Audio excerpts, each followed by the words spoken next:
তারে কয় দিই যে ভিডিও করতে সময় সুবিধা হবে।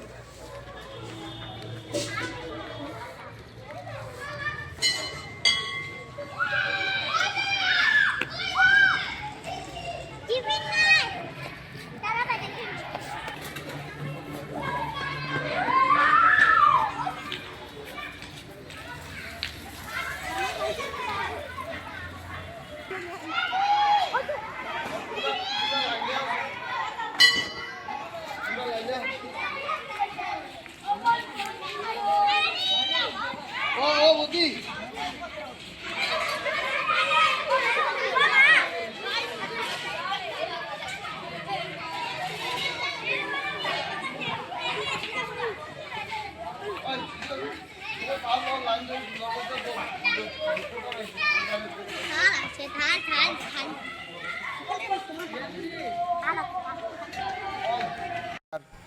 খুবই একজন সমাজসেবী মিঠু ভট্ট খুব ওতপ্রোতভাবে জড়িত। আর ছাত্ররা তো আছেই সবসময় এই চারা গাছের সঙ্গে জল দেওয়া, টাইম টেবিল মেনটেন করিয়া। কিছু আমাদের এই ছাত্ররা আছে যারা বিদ্যালয় কার্যসূচিগুলো শেষ করার পরে তারা ওই গাছগুলাতে জল দেওয়ার একটা দায়িত্ব থাকে।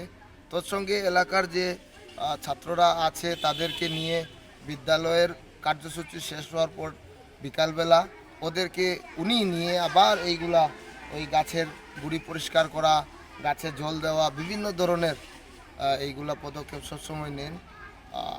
সবের মানে সাহায্যে আজকে আমরা এই বর্তমানে এই অবস্থায় আছি। বর্তমানে আমরা বিদ্যালয়ে এই যে সবজির বাগান, এরপর এখানে একটা আছে ফুলের বাগান এবং তোর সঙ্গে একটা স্পেশাল আমরা ওই ঔষধি বাগান একটা তৈরি করে রাখছি। চেষ্টা করছি আগামীতে যাতে আরও সুবিধা হয়, যাতে ওই আমাদের যে লোকাল যেগুলো ঔষধ বন ঔষধি আছে ওইগুলার নাম জানে বাচ্চারা। এবং এমনও কিছু গাছ আছে যেগুলা মানে সবের বাড়িতে নেই, আবার ওইগুলা যদি আবার স্কুলে যার ঘরে অতিরিক্ত আছে ওইগুলো আনিয়ে দিয়ে দেন, তাহলে এখানে লাগানোর পরে যার নেই এখান থেকে নিয়ে যেতে পারে। তো অনেক মানে সমাজের একটা সম্পত্তি, বিদ্যালয় একটা সমাজের সম্পত্তি। তো আমরা এই চেষ্টা করছি। আচ্ছা, আমি ওই আরেকটা জিনিস জানতে চাই যে এসএমসি সভাপতি বলছেন নাকি ইনি, যে এই বাচ্চারা নিয়ে কাজ করছেন?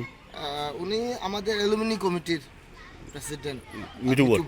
হ্যাঁ, মানে তাই নয় স্কুলের দিকে নজর রাখছেন সব সময় ওনার অবদান অনেক কিছু আছে। আচ্ছা আচ্ছা, আমার বিশেষ করে আমার অনেক ভালো লেগেছে যে আপনাদের স্কুলে এই পরিবেশ দেখে সত্যিকারে অনেক ভালো লেগেছে। ঈশ্বরের কাছে প্রার্থনা করি যে এইভাবে